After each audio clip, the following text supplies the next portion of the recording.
Le pire pour elle, c'est le grenier. C'est là qu'il l'enfermait, attaché comme un chien, parfois des mois. C'est pire que le cimetière. Vous y êtes jamais allé Depuis qu'il est mort, non. Non. La porte qui y conduit, elle ne veut plus l'ouvrir. Bah, là-dedans, c'est toute ma vie et puis c'est l'enfer. Ouais. Ça reste fermé. Ouais, tu sais, des fois quand je suis en colère, faut que je reste. Tu sais, j'ai l'impression qu'on m'en veut, alors je fais comme ça. Tu sais, j'ai peur que ça ressorte et. 3 ans après la mort de son père, il n'y a qu'au policier que Lydia a tout dit des atrocités. 4 pages de procès verbal, à chaque ligne, un crime. Lydia y livre tous les détails, depuis les actes de zoophilie jusqu'aux brûlures à l'acide chlorhydrique. 4 pages d'horreur. Qu'est-ce que c'est ces marques sur vos bras? Ça, c'est parce que je faisais des bêtises. Alors celle-là, c'est la première. Bah, parce qu'une fois, bah, j'avais pris 5 francs pour m'acheter des bandes hygiéniques. Il m'avait dit, tu sais, en Algérie, on te coupe une main si tu voles 5 francs. Si t'aurais volé, moi je te brûle. Toutes ces marques sur vos bras, c'est de l'acide chlorhydrique? Ouais, et là aussi. Voilà, comme ça, là. Parce que je faisais des bêtises. Mes pieds, ils étaient brûlés, il me les a rebrûlés. Parce que tu sais, je devais passer un contrôle et puis comme ils trouvaient que j'avais bien cicatrisé, ben, pour me faire un... Ils disaient, ben, faut te rebrûler. Pourquoi? Parce que l'handicap n'était pas assez fort pour la Cotorep. La Cotorep, sa pension d'invalidité. C'est son père qui l'encaissait. Grâce aux brûlures de sa fille, il a pu s'offrir la maison. Cette maison, qu'est-ce qu'elle vous inspire maintenant, Lydia? Faut vivre, hein.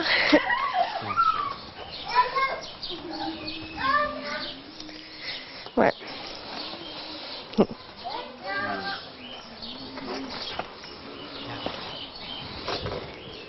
Lydia et Sylvain tentent ici de reconstruire une vie. Mais dans ce décor, l'ombre de l'ogre n'est jamais bien loin. C'est un monstre, il n'y a pas de mots pour le définir. Ça ne devrait pas exister des personnes comme ça. Mais surtout, je pense que le plus important, c'est qu'on permette surtout à des gens de pouvoir être aussi immondes.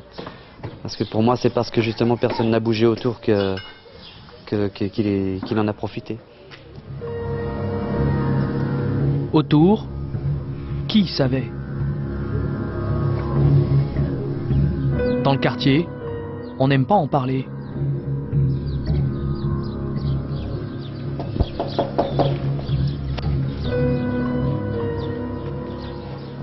Bonjour monsieur, on est des journalistes de France 2, on fait un reportage sur ce qui arrive à Lydia Guardo. En 2 mots, vous voulez pas... Bonjour mesdames. Il n'a pas intérêt à filmer parce que je porte plainte. Ah bon. Faites pas chier avec ça, il y en a ras le bol. L'affaire Guardo, pas terrible pour l'image du village. Parce qu'à bien y penser, certains auraient peut-être entendu parler des sales habitudes de Raymond Guardo. Comment voulez-vous qu'on soupçonne? Elle est jamais venue cogner à la porte pour me dire que son père la violait. Si elle était venue, on aurait fait quelque chose.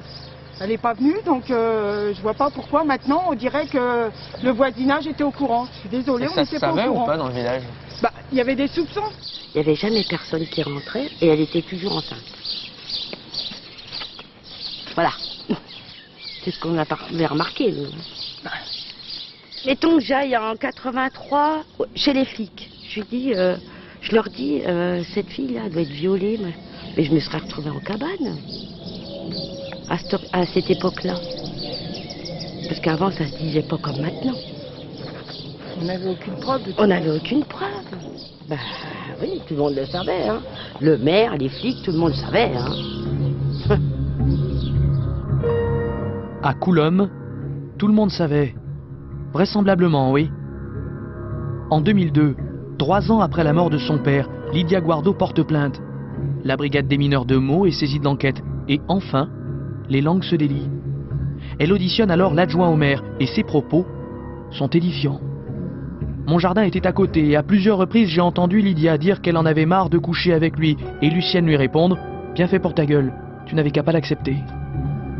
Il ajoute: au cours des différents conseils municipaux, le cas Guardo a souvent été évoqué et nous avons avisé les gendarmes de Crécy du fait que Guardo couchait avec sa fille. Les gendarmes envoyaient bouler le maire de cette époque.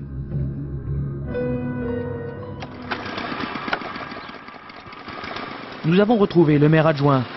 4 ans après, il réaffirme avoir donné l'alerte.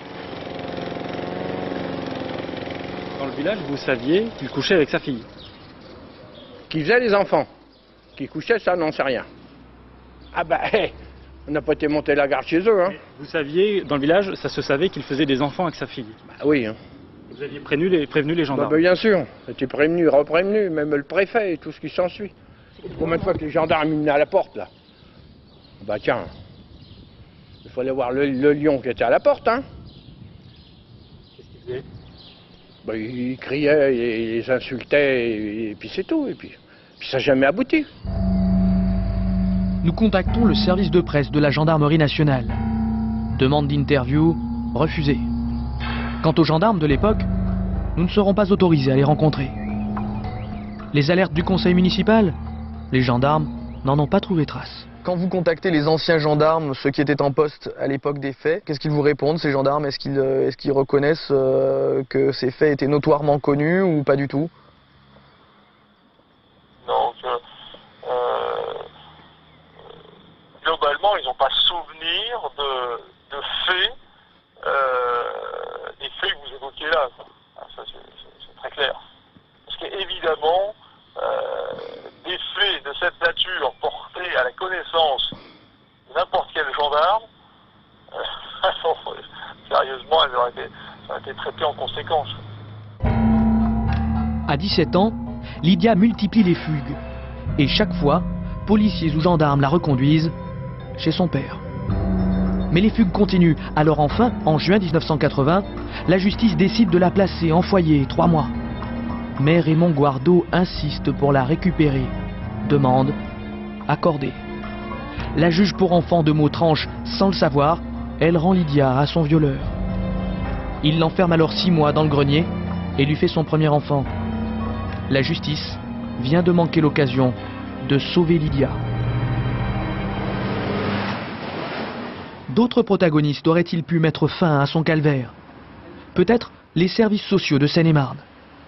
Peu après ces brûlures, les hôpitaux auraient préconisé un suivi de l'enfant.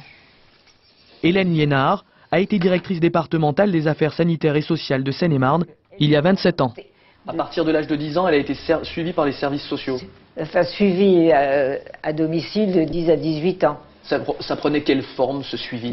C'est-à-dire, on vient vous faire une visite et on vous demande ça va, vous avez des problèmes de santé, vous avez des problèmes de relations, et puis la personne dit ce qu'elle veut. Hein. Si elle veut rien dire, l'éducateur dit bon, ça va bien, je m'en vais. C'était tous les combien?